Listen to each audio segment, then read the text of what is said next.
Hello, എന്താണ് എല്ലാവരും വിശേഷങ്ങളും സുഹൃത്തുക്കളെ? 2025 നമ്മളിൽ നിന്നും പിരിയാൻ പോയിക്കൊണ്ടിരിക്കുകയാണ്.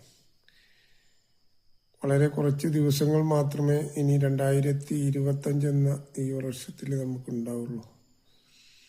എന്തായാലും 2 വർഷം 3 വർഷം മുമ്പത്തെ നമ്മുടെ ഫോട്ടോസൊക്കെ ഫേസ്ബുക്കിലൊക്കെ ഞാനൊന്ന് എടുത്ത് നോക്കുമ്പോൾ എന്തായാലും നമുക്ക് വളരെയധികം മാറ്റങ്ങളാണ് വന്നുകൊണ്ടിരിക്കുന്നത് ഓരോ വർഷം. പ്രത്യേകിച്ച് 40 വർഷം കഴിഞ്ഞ ആളുകൾക്ക്. അപ്പം അതുകൊണ്ട് തന്നെ നമ്മൾ ഓരോരുത്തരും നമ്മുടെ ബോഡിയിലുള്ള മാറ്റം നമ്മളെ മറ്റുള്ള അസുഖങ്ങളും അതോടൊപ്പം തന്നെ നമ്മളിൽ വന്നു ചേർന്നുകൊണ്ടിരിക്കും. അപ്പോൾ എല്ലാവരും വളരെ ശ്രദ്ധിക്കുക.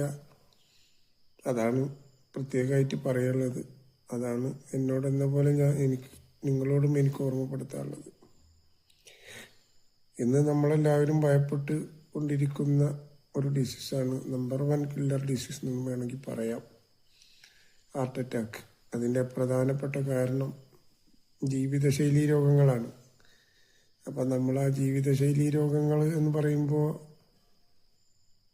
പ്രഷറുണ്ട്, ഷുഗറുണ്ട്, കൊളസ്ട്രോൾ ഉണ്ട്, അതുപോലെ തന്നെ ഡിപ്രഷൻ ഉണ്ട്, ഒബേസിറ്റി ഉണ്ട്.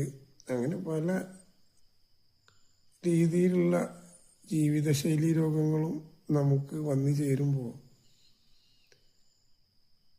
ഈ അറ്റാക്ക് വരാൻ ഏറ്റവും വളരെ സാധ്യത കൂടുതലാണ്.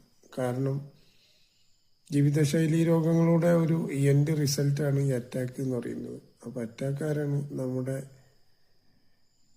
Number 1 killer ഡിസീസാണ്. ഇന്ന് ഒരു മോഡേൺ അസുഖമായി മാറിയിരിക്കുകയാണ്. അപ്പോൾ എല്ലാവരും വളരെ ശ്രദ്ധിക്കുക. നമ്മൾ എത്ര ശ്രദ്ധിച്ചാലും നമുക്ക് കിട്ടുന്ന ഭക്ഷണങ്ങൾ മായം കലർന്നതാണ്, ശ്വസിക്കുന്ന വായു മലിനമാണ്, കുടിക്കുന്ന വെള്ളവും മലിനമാണ്. അതുകൊണ്ട് തന്നെ നമ്മൾ ഒരുപാടൊക്കെ നോക്കിയാൽ നമുക്കൊന്നും മേടിക്കാനും കഴിക്കാനൊന്നും കഴിയില്ല. എന്നാൽ പോലും നമുക്ക് കഴിയുന്നതൊക്കെ നമ്മൾ ശ്രദ്ധിക്കുക. എന്തസുഖം നമുക്ക് വന്നാലും നമുക്കതിന് ഇതുപോലുള്ള ജീവിതശൈലി രോഗങ്ങളൊക്കെ വന്നു കഴിഞ്ഞാൽ നമുക്ക് ജീവനാന്തം മരുന്ന് കഴിച്ചുകൊണ്ടേയിരിക്കും. എല്ലാ ജീവിതശൈലി രോഗങ്ങളും അങ്ങനെ തടയാൻ ശ്രമിക്കുക. വന്നാൽ തന്നെ അത് കൃത്യമായിട്ട് മാനേജ് ചെയ്യാൻ ശ്രമിക്കണം. ഓക്കെ, ഇതാണ് നമ്മുടെ 2025 അവസാനത്തിൽ എനിക്ക് എന്നോടെന്ന പോലെ നിങ്ങളോടും പറയാനുള്ളത്. അടുത്ത വർഷം നമ്മളെല്ലാവരും